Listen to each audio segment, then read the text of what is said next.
Welcome to our new series, The 200 Movie Challenge.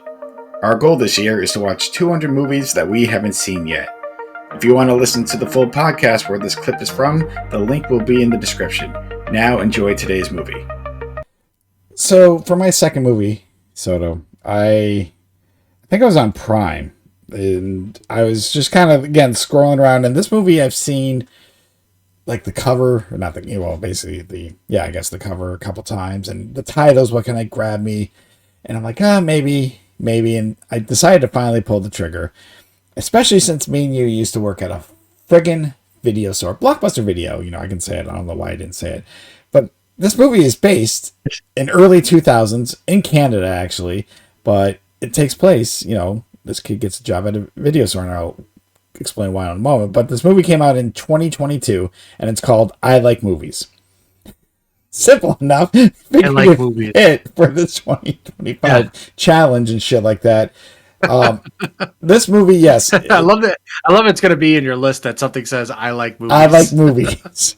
Question is where it's going to go, but I'm not there yet. So yes, first of all, this movie is shot in full screen, 4:3 ratio, to kind of match what it was like. Because mind you, this takes place in early 2000s, where there is still VHS and early DVDs. But the story is basically the high school kid, 17-year-old kid, Lawrence, he's basically, as the title, kind of like we were. So the reason why I say this, there's two characters in a way, not exactly, remind me of us and anyone that's been a store manager at Blockbuster Video, and that's Love Films. So anyhow, he's 17. Obviously, by the title, he loves films. He loves watching them. It's his life. He wants to go to NYU for film school, but unfortunately, it's not like his parents have his mom has the money. It's not like he doesn't know how to do it.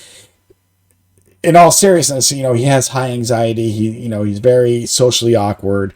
And, he's got a best friend, and they have rejects night on Saturday night. What they do is, well, it kind of is a joke, while other people at high school are out at parties, having fun, dates, they're watching SNL, kind of just making fun of it. And almost like they have this running gag where they're like, okay, they're doing like their own intro to Saturday Night Live. Because you know how like the character's Rob Schneider, and then he looks and something happens. Like they'll make up a scene like, all right, I'm just a guy trying to figure out how to eat a hot dog, and I accidentally drop it, and then they're like, all right, blah blah blah. He's like, I'm a guy, so they're kind of mimicking that, but it's their thing.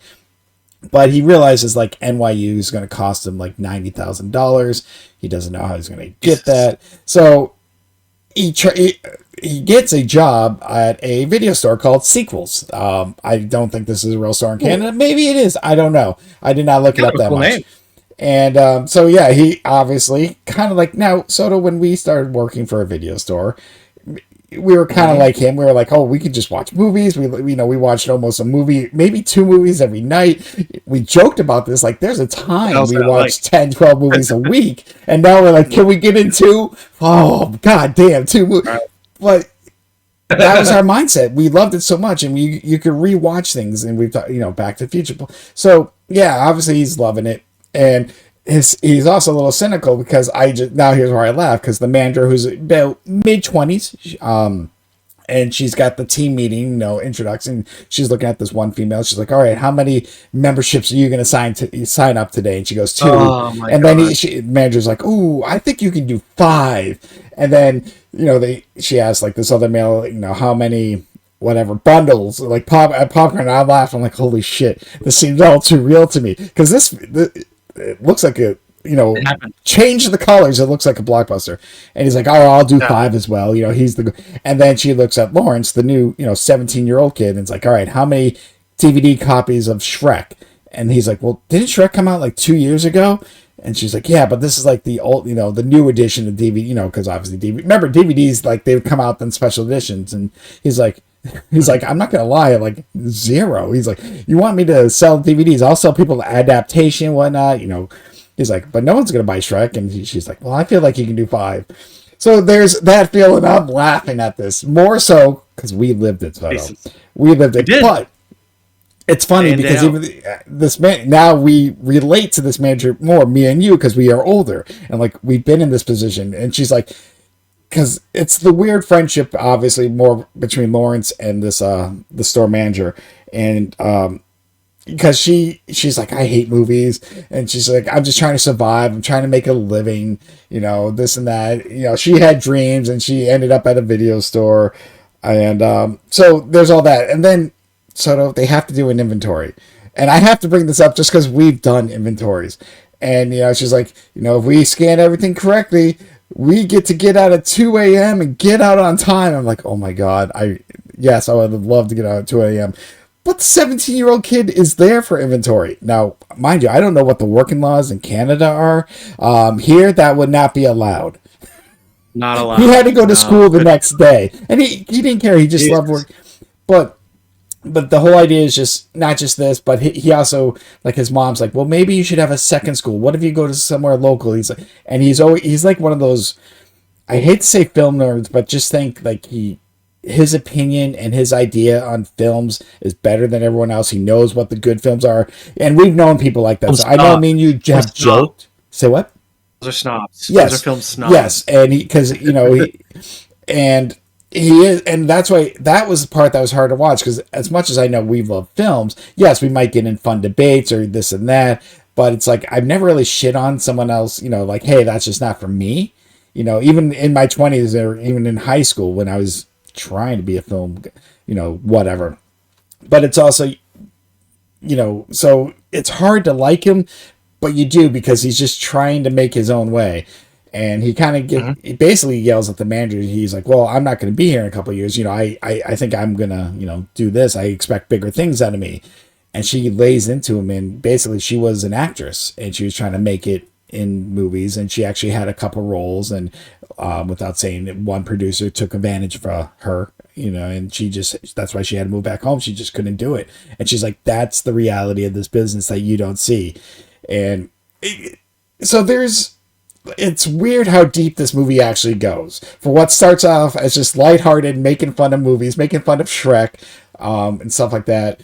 But yeah, I can't explain it, but people like us, so I think you would like this film. You might I don't know how big, I hate cringe, so there are some parts I just had a hard time watching, just because he comes off as cringe accidentally. Like, he doesn't do it on purpose, but it's just the way he is. So, but the fact that we worked at a video store, maybe you would hate it. I'm not saying see it part of this project, but I think people who've worked at a video store and had to make a living can see her side. But then I remember when I first started at Blockbuster, and I was just like, oh, free rentals, that's fine. Because he's like, ooh, my probation's over, I get my 10 free rentals, and it's like midnight, they're trying to close, and she's like, oh, come on, but we've been that guy too. We've been him, just like, watching classics, watching every new release, watching whatever, just getting sitting on the couch. He's watching movies he's like done with work, and he's watching movies in the back room. So, like I said, the deep story is the weird relationship between him, and he's trying to figure out what real life is. And I say real life because obviously it's also the time he's become an adult. And her, like, it is actually, it's deep, and I don't want to say depressing. It's just very hard to take at times because it's different. Obviously he has a little crush on her too, because, it's his first real female boss, or first boss, whatever. So yeah, so this is, I don't know the hardest part is I don't know how to rank this. Interesting. Because there's parts I liked and parts I found funny, but I found them funny because I worked at a video store. I'm dying at the inventory part. But overall, like, the story was decent, but I would never watch this again. And I just think it kind of, I said that about The Whale too. The Whale's in my top 5. I'm not saying this is my top 10, don't worry. I just think The Whale had a very better message, and I guess being a father, that hit me a little bit more. Whereas this, I think there's just a little too much cringe, and it's also like, he even tells his best friend, just like, hey, I'm gonna, because his best friend's like, hey, maybe I can go to New York with you and I'll do like improv. He's like, and he's just basically saying, no, I want to do, again, being a douche, just telling him, no, I want to do this on my own. You're my friend here. I'm going to make other friends there. And this is his friend from like all through high school. So it's a tough watch, but, there's life lessons in it. But I think I laughed because if I did not work at a video store, we never worked. I probably would have thought this movie was a lot worse than it is. I think it's because we've worked at Blockbusters. I can laugh at some of this shit and just see the realism and pain in her face from like just that just inventory, just trying to make it in life and just being like a 20 something. Like, I don't know what because that's basically what she is. She's like, I don't know what I'm doing with my life. I just ended up here. That's what happened. So we don't know how. I remember that feeling very, very clearly. I remember that feeling very clearly. But like, I'm just here. Like my 20s at Blockbuster were just. I was going along with also, and I could start another. We could do a whole other podcast of the stories. We probably will someday. Video, but we definitely will. Just being like the shit that I got into and the people that I met. But yeah, no, it sounds interesting. It's like I said, it's not great. It is good, but because of the main character, and it's meant to be this way because, again, I go back and there's the social awkwardness, some of the things that happen. Like I said, I'm not big on cringe, and like it's not. At least it's accidental because he just doesn't know. I don't want to say and that's makes it okay. It's not like he's truly being an asshole about it, but it's also him just trying not to have a mental breakdown too. So, like I said, I started off this movie kind of like feeling part like that character because I remember, again, being that age, being naive about movies, like, fuck, I'm going to write movies. This is what I'm going to do with my life. But nothing's going to stop me. And then as I watched this, I became her character. I'm like, I get this shit. This is, yeah, I'm what you in 20s and you're like, I'm supposed to have my shit together. I don't. Why? It's just the way life is. And that's a hard thing to swallow sometimes for people. So it is a good film. It's just, like I said, I can see why some people are going to have a problem with it. It's very different and it's not your typical film, but so does the fact that you worked at a video store as well and being in management. I got to kind of throw that in there. I think you'll kind of laugh at some parts. But yeah, overall, like I said, this is another middle of the road movie for me. Like, it's not in my top 20. It's not in my bottom 20. And I'm kind of scrolling through now, just seeing where it might be a good place. You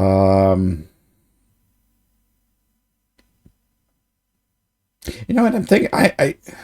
Thinking about this. I'm going to give it a little bit more than I thought. Somewhere else, but now. Oh, you know what? Fuck it. That feels like a good spot. I don't think this is ever going to go up. This could go down as I sit on this a little bit, but right now it's at number 30. It's right underneath Ready or Not, and above The Greatest Night About. Better than the Ron Clark story. All right. Well, funny. I kind of started in that area, and I kind of building up. Well, it's hard because I know you shit on this Ron Clark story so much. I don't know why. Like, I don't know what Ron Clark has ever done to you. I was kind of there, but then I kind of looked. I'm like, no, because again, there is a lot. I have to look at it my enjoyment, and like I said, I think the fact that we're at video stores, but I think because we've been in management, like if you watch, and I kind of do now want you to watch this, just maybe not for if you got time for this, but if not a big deal. But you'll see my point how you really start, because obviously it focuses on him, but I think just because of our age and what we've been through, like I went from rooting for him to rooting for her, just like, or relate, I should say root. Sure. And it's also because I've been, and as you, 17, figuring out what do I do for college, and just like, shit, that is a ton of money. I can't do this. What am I supposed to do? So in a weird way, we can relate to both. Because we've been in those aspects of our lives. And yes, we both love movies. We remember the days. I remember living with my dad, and I'd come home from Blockbuster like at 1 a.m. because it's a midnight shift. And I would pop on a movie at like 1:30 and just be like, that's it. Every night was a movie for me almost. So, but it's good. I don't know if I'll watch it again. And if you ever do see it, I am very curious. I will say that. So, What street you saw it on?